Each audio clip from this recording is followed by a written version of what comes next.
This is the Horse Radio Network. This is episode 1160 of Horse Tip Daily, your almost everyday morsel of helpful hints, useful facts, and practical techniques for horse folks. Brought to you today by Kentucky Performance Products.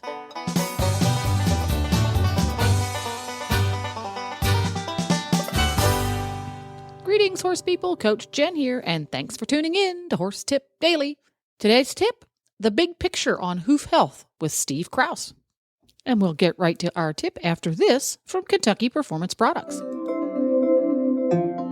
The horse that matters to you matters to Kentucky Performance Products. Are you worried about digestive disorders such as colic, diarrhea, and ulcers making your horse sick? Try adding Nalox Advanced to your horse's diet. The ingredients in Nalox Advanced support a healthy stomach, robust microflora populations, and normal gut function, so digestive disorders become a thing of the past. Nalox Advanced is recommended for horses of all ages to maintain a healthy gut and reduce the risk of ulcers, diarrhea, and colic. Why take chances with your horse's well-being? Start your horse on Nalox Advanced today. Steve Krause is with us. He's the head of Farrier Services. He's a lecturer, large animal surgery department of clinical science at the College of Veterinary Medicine at Cornell. Hey, Steve, how's it going? Good morning. How are you? Fantastic. Do you have a dog? And if so, what is it? Of course you have a dog. I have two dogs, and they're both like rescue type dogs. They're crosses, kind of one's a Rottweiler cross, and the other one is, I think she's crossed with whatever was coming through that night. She's crossed with the neighborhood. I gotcha. I should have known. You don't ask a farrier if they have a dog. You say what kind of dog and how many. That's what you have to say to a farrier. What was I thinking? Well, hey, you are on here today to talk a little Jamie, bit about... real quick. Steve, are you on a speakerphone? Yes. Can you come off the speaker? Okay. All right. That'd be great. Thanks. All right, go ahead. Oh, sorry. Steve is here today. That's better. Thank you. He's here to talk about the topic of nutrition and hoof health.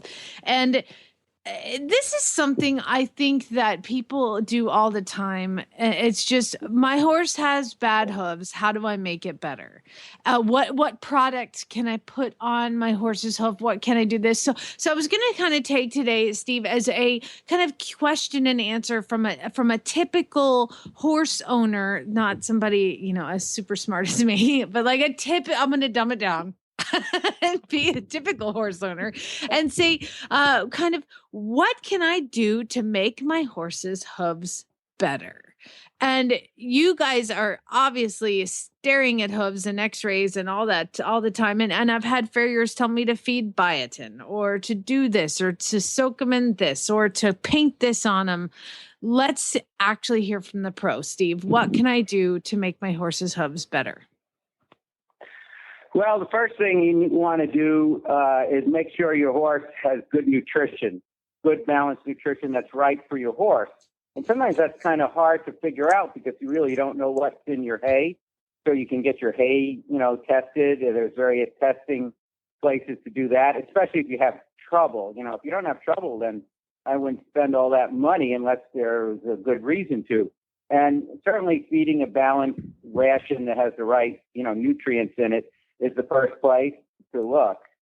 Secondly, I would think about, what's the hoof care? I mean, does the horse have regular hoof care that's appropriate for his needs? And so a combination of what the horse provides and then what the farrier can do to help your horse are the two main things that's going to go on.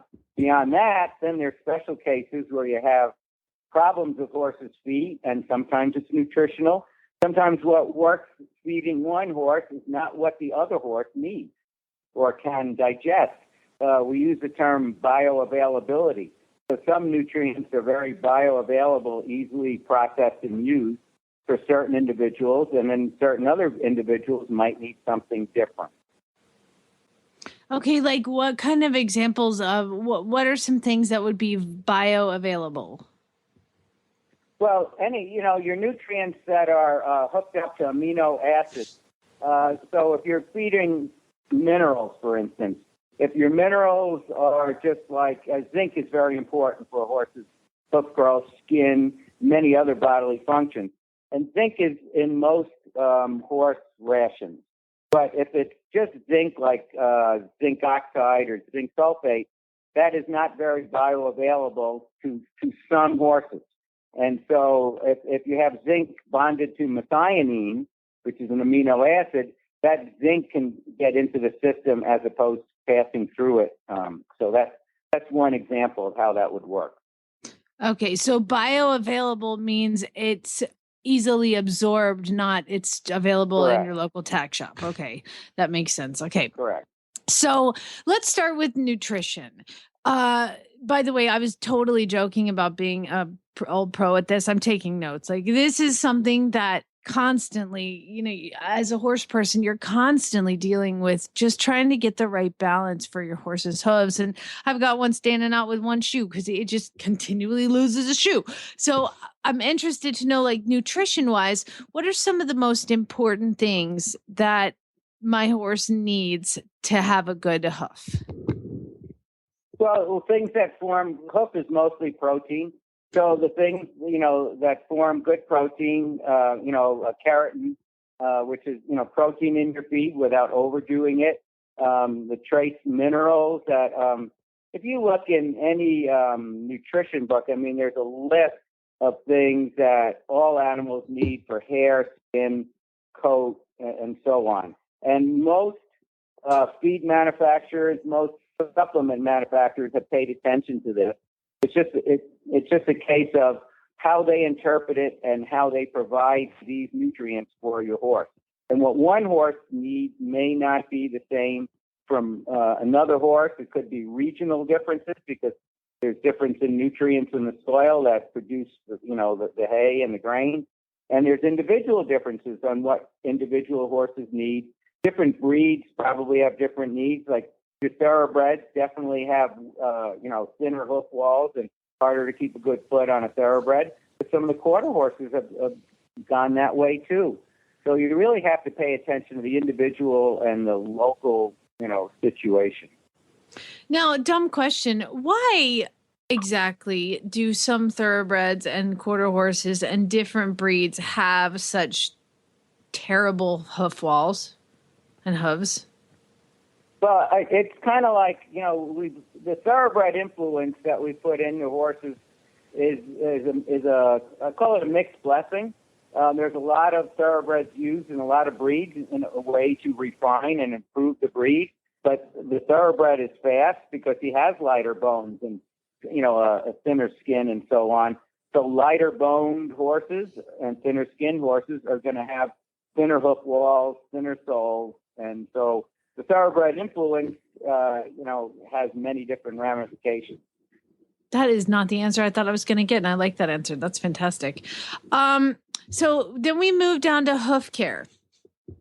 With the horse's hoof care, what are some of the main bullet points that you would recommend? What's most important? Regular trimming and shoeing appropriate to the horse's work and environment is your main thing. Not, as we talked about in the past, not all horses need the same thing. Different terrain, different work schedules, different individuals have different, needs. But certainly, knowing what your horse needs, not doing everything as a cookie cutter or one size fits all. These needs change from season to season. In upstate New York, we have a very dry summer now. We started off with a wet summer, and the feet respond to this. And then, of course, we're going to get winter, and feet needs, so they're not the same all year round in all places. So the farrier schedule, trimming schedule, shoeing schedule needs to be adjusted to what the season and the climate's doing, as well as what the work schedule is. And it's always better to stay ahead of problems than to chase them. Steve, are you telling me that right now every horse in the world does not need to be barefoot and natural? Are you telling me right now some horses actually need shoes?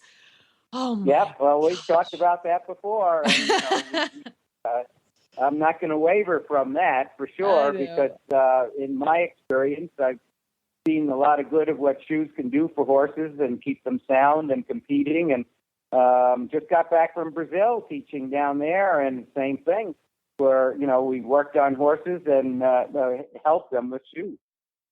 I cannot imagine that being a farrier down in Brazil and being around a bunch of female horse-owning Brazilian women was that terrible of a job. Oh, it was fantastic. They're great people. They were wonderful to me. They have great horses, and they're but hoof care, no matter where you go, need help. Yes. There's not enough good farriers, whether it be in the United States or around the world. And so we go and we help people wherever we can. Well, there you have it. You can find links to today's guests and lots more at horsetipdaily.com. Make sure you have all of your favorite Horse Radio Network shows with you wherever you go by downloading the free Horse Radio Network app for iPhone or Android. Just go to your app store and search Horse Radio Network. You can also subscribe via iTunes.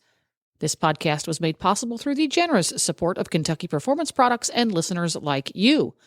Learn how you can help support Horse Radio Network programming and qualify for auditors-only perks by going to horsetipdaily.com and clicking on the Become an Auditor banner in the center of the page. This is Coach Jen, and I'll be back soon with another tip. Until then, go ride your horse! The Horse Radio Network and the Horse Radio Network hosts are not responsible for statements of guests or their opinions. Use your own judgment when listening to the tips provided by the experts on Horse Tip Daily.